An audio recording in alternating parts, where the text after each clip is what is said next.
Hello everyone, welcome back to my channel. Guys, एक और new reading के साथ मैं आ गई हूँ। कैसे हैं आप सब? आई होप कि सभी अच्छे हैं, खुश हैं और अपनी लाइफ में भी आगे बढ़ रहे हैं। तो अभी जो रीडिंग करने वाली हूँ आप सभी लोगों के लिए टॉपिक है आज गाइस न्यू मून का डे है। आप सभी को पता है आज न्यू मून है और जानेंगे ये न्यू मून आपकी लाइफ में क्या न्यू ब्लेसिंग, अबंडेंस, गाइडेंस आपके लिए लेकर आ रहे हैं, जिससे कि आपकी आने वाली ज़िंदगी में कुछ बदलाव आएंगे। तो ये बदलाव कैसे रहेंगे? पॉजिटिव रहेंगे, नेगेटिव रहेंगे? न्यू मून की एनर्जी का क्या इम्पैक्ट आप पर पड़ेगा? तो सारी बातें डिटेल में जानेंगे। स्टार्ट करते हैं रीडिंग बिना देर करे और देख लेते हैं क्या आता है आप लोगों के लिए। शुरू करने से पहले गाइस बता दूं कि ये जनरल रीडिंग है, तो हो सकता है सभी के साथ रेजोनेट हो सकता है ना हो, so please keep an open mind. और रीडिंग टाइमलेस भी है, तो जब भी आप यहाँ तक पहुँचे आप देख सकते हैं, आपको हेल्प मिलेगी।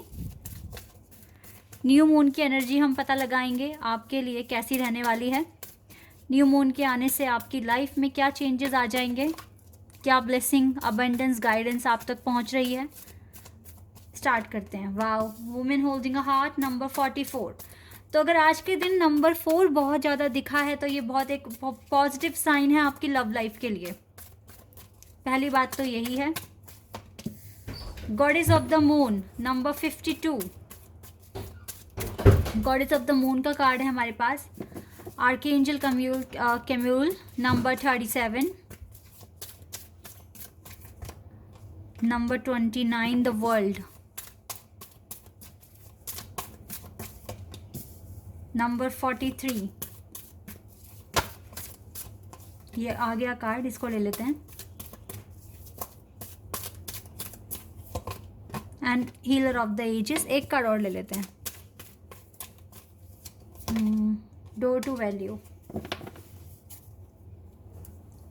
पेशेंस कह रहे हैं। जर्नी में आगे बढ़ते रहिए पेशेंस रखकर।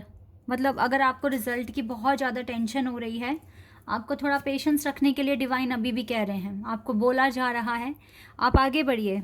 ठीक है, डाउट मत रखिए, आगे बढ़िए और थोड़ा सा पेशेंस रखिए। ज़िंदगी में कभी कभी बहुत सब्र भी करना पड़ता है। भगवान हमारे सब्र की परीक्षा ले लेते हैं। वही समझ के बैठिए, आपके साथ भी हो रहा है। हो सकता है अभी भी पेशेंस पे हो, इससे पहले काफ़ी टाइम तक आपने सब्र किया है, लेकिन अभी भी आपका सब्र अगर ख़त्म नहीं हो रहा है, इट मीन्स आप जा तो सही डायरेक्शन में रहे हो, बट डिवाइन कुछ ज़्यादा ही अच्छी तरीके से आपकी परीक्षाएं ले रहे हैं। ठीक है, ये चीज़ें यहाँ पर आई हैं। थोड़ा पेशेंस रखना पड़ सकता है आपको। तो पेशेंस रखते वक्त आपको एंजाइटी फील नहीं करनी है। आपको अगर ऐसा लग रहा है कि आपके लिए कुछ ज़्यादा ही ये पेशेंस का जो पीरियड है बहुत आगे बढ़ गया या बहुत लंबा हो गया है, एंजाइटी मत रखो। भले ही डिले आ रहा है, भले ही आपको ज़्यादा टाइम लग रहा है, लेकिन जीत तो आपकी होनी ही है ना। तो एंजाइटी नहीं रखनी है आपको। एंजाइटी भुलाकर अपनी हीलिंग पर फोकस रखिए। ठीक है, हीलिंग पर ज़्यादा से ज़्यादा फोकस रखिए, क्योंकि यही आपको आपकी दुनिया अचीव कराने में, यानी कि आपकी डेस्टिनी अचीव कराने में मदद करेगी, आपकी खुद की पर्सनल हीलिंग।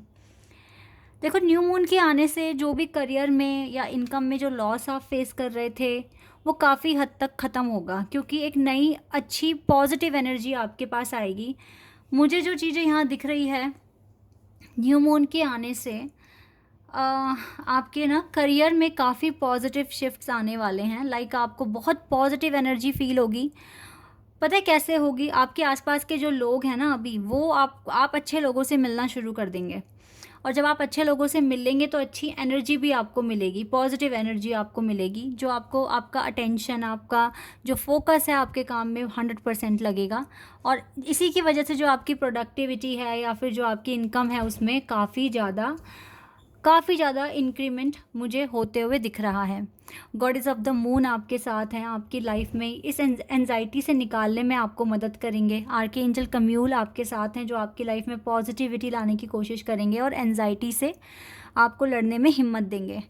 आपके लिए ना जो भी आपका टारगेट है कोई छोटा मोटा नहीं है, बहुत ही ग्रेट लेवल पर दिख रहा है, जिसको अचीव करना आम बात नहीं है। तो आप में वो टैलेंट दिखता है डिवाइन को। दैट इज़ वाई ये कॉन्सेप्ट या फिर कह लीजिए ये ट्रिगर आपको दिया गया है डिवाइन की तरफ से।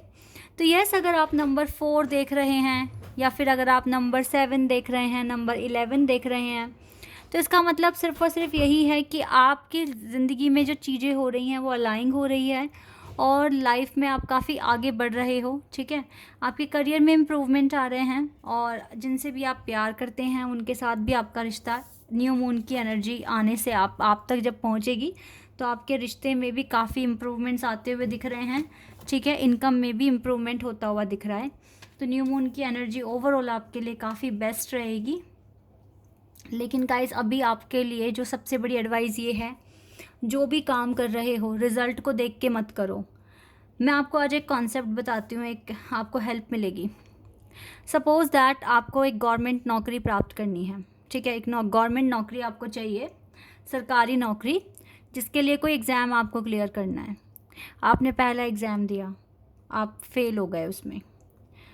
तो आप फेल हो गए उसमें, आप ऐसे मत लो इस बात को कि आप फेल हो गए।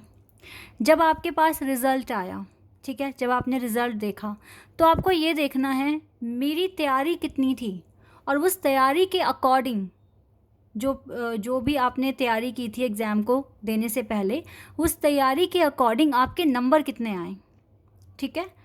तो आपको पता चलेगा कि क्या छूटा है आपसे, या कितना और फोकस आपको लगाना है, ठीक है। तो फिर उसके बाद में आपने कुछ टाइम तैयारी करके और प्रैक्टिस करके दोबारा से एग्ज़ाम दिया। इस बार भी आप फेल हो गए, लेकिन फिर से आपको इसे ऐसे नहीं एक्सेप्ट करना कि आप फेल हुए हैं। फिर से आप इसे ऐसे ही देखो कि इतनी तैयारी करने के बाद भी कुछ ना कुछ रह ही गया, तो आप फिर से प्रैक्टिस करेंगे, ठीक है। ऐसे में अब ये जो हो रहा है ना, एक बार ऐसा हुआ, 2 बार हुआ, लेकिन जो इंसान इस चीज़ को देख रहा है, जैसे कि मैंने एक्सप्लेन करा अभी, कि आपको ऐसे नहीं देखना कि आप फेल हो गए। आपको अपना रिज़ल्ट ऐसे देखना है कि अच्छा इतनी तैयारी पर इतने नंबर आए हैं, तो इसका मतलब थोड़ी सी प्रैक्टिस और करनी है इस एग्ज़ाम को क्लियर करने के लिए, ठीक है। यानी कि इतना मैंने अचीव किया लाइफ में और मेरी प्रैक्टिस के अकॉर्डिंग इतना रह गया मेरे से, तो मुझे और प्रैक्टिस करनी है, ठीक है।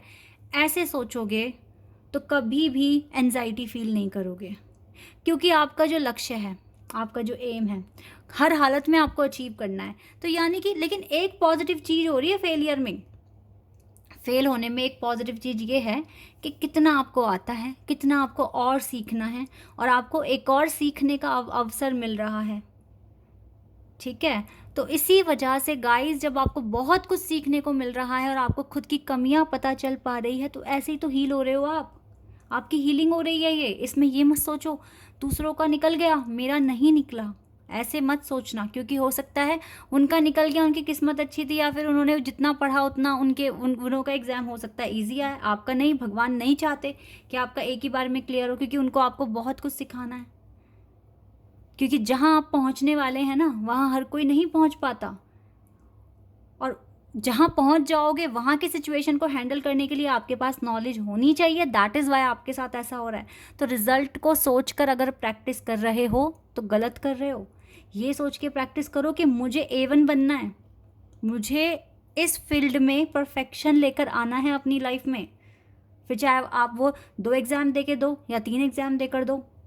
अगर किसी का एक ही बार में निकल गया, ठीक है भाई, उसके कुछ अच्छे कर्म हैं, उसकी किस्मत अच्छी है, उसके लिए डिवाइन टाइमिंग वही है, ठीक है। आपको अपने अंदर परफेक्शन लेकर आना है, तब तक पढ़ना है या मेहनत करनी है, जब तक कि आप एक्सपर्ट नहीं बन जाते। तो इसी वजह से रिज़ल्ट की टेंशन ना करके तभी आप गाइस पेशेंस रख पाओगे, जो कि आपको बोला गया है पेशेंस रखिए। अब ये मैंने एक एग्ज़ाम के तरीके से आपको समझाया है।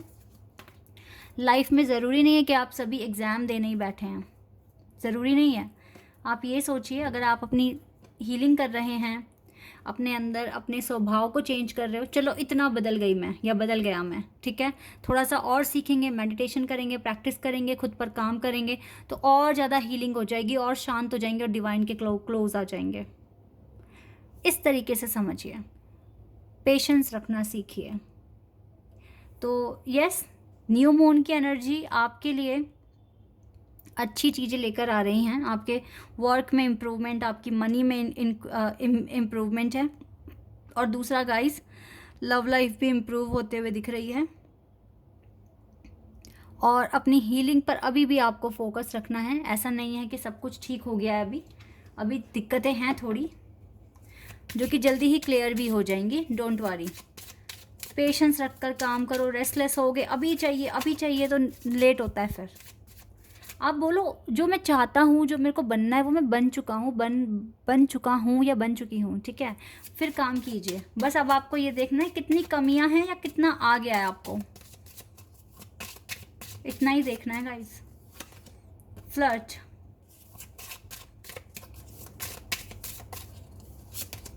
अट्रैक्शन, मुझे लगता है न्यू मून की जो एनर्जी है, आप बहुत पॉजिटिव पर्सनालिटी बन गए हैं और इस टाइम ना ल्यूमिनोसिटी की एनर्जी में है। That is why, 1 second, codependency, wait a second guys. Codependency का कार्ड है यहाँ पर and we have wedding, love yourself first. Yes, आप अपने किसी स्पिरिचुअल पार्टनर के साथ ही हैं कनेक्शन में और देखो इस कनेक्शन में प्रॉब्लम क्या क्या है। को डिपेंडेंसी है और फ्लर्ट यहाँ पर आया हुआ है, यानी कि आपके डिवाइन मैस्कुलिन अभी इमोशनल लेवल पर काफ़ी ज़्यादा फाइट कर रहे हैं खुद से, या फिर डिवाइन इनकी कुछ ना कुछ टेस्ट ले ही रहे हैं। अभी ये पर्सन खुद से पहले प्यार करेंगे या आपसे प्यार करेंगे। देखो इंगेजमेंट और वेडिंग का कार्ड है यहाँ पर। आपका रिश्ता सेफ़ है, बिल्कुल सेफ़ है, ठीक है। लेकिन यहाँ पे फ्लर्ट और को डिपेंडेंसी का जो कार्ड है ये कुछ एडिक्शंस दिखा रहा है और अभी आपके पर्सन पूरी तरीके से हील नहीं हुए हैं। अभी भी उनको बहुत चीज़ें अपने अंदर इम्प्रूव करनी हैं, तो ये चीज़ भी इम्प्रूव होएगी। न्यू मून की एनर्जी आपके पर्सन की लाइफ में भी काफ़ी ज़्यादा चेंजेस लेकर आएंगी। तो आपको ना जितना हो सके आप अपनी हीलिंग पर फोकस कीजिए, क्योंकि आपकी हीलिंग आपके पर्सन को भी चेंज करेगी अगर आप डिवाइन काउंटर पार्ट हैं एक दूसरे के। तो सोलमेट और न्यू मून, फुल मून की एनर्जी जो स्पिरिचुअल कनेक्शन में होते हैं उन पे सबसे ज़्यादा असर करते हैं, ठीक है। एनलाइटनमेंट, आपके सोलमेट का एनलाइटनमेंट होगा आपकी हीलिंग के अकॉर्डिंग भी। फॉरगिवनेस, और हो सकता है आने वाले टाइम में पर्सन आपको सॉरी बोले, आए आपके पास माफ़ी मांगे। Service and discovery, instinct. आप आगे ही बढ़ते रहिए गाइस, आपके पास गाइडेंस पहुंचाएंगे डिवाइन। जो भी आपको जिस भी एरिया में नॉलेज चाहिए वहाँ तक आपको कहीं ना कहीं किसी ना किसी इंसान के ही रूप में आपको गाइडेंस मिलेगी, ठीक है। हो सकता है जो आप जो वीडियो देख रहे हैं आपके घर में कोई इंसान बीमार है, उसकी सर्विस करनी पड़ सकती है आपको। बाकी आपको अभी कुछ और डिस्कवर करने की ज़रूरत है। डिवाइन यहाँ पर कह रहे हैं और डिस्कवर करो और ढूंढो, ठीक है। आपके लिए क्लियर कार्ड आ गया है और आपके पर्सन की एनलाइटनमेंट हो रही है और वो आपसे सॉरी भी बोल सकते हैं आने वाले 15 दिनों के अंदर अंदर। तो ओवरऑल अगर मैं बताऊं तो फुल मून न्यू मून की एनर्जी आपके लिए बेस्ट है। ये टाइम आपके लिए बेस्ट है, इसमें आप अपनी हीलिंग कीजिए। आर्कएंजल कम्यूल और गॉडेस ऑफ द मून आपके साथ हैं इसमें, और आपकी फाइनेंशियल और आपकी पर्सनल लाइफ में काफ़ी इंप्रूवमेंट आते हुए मुझे दिख रहे हैं यहाँ पर। तो ऐसे ही मैनिफेस्ट करते रहें। This is your reading. अभी के लिए बस इतना ही गाइस, बाय, टेक केयर।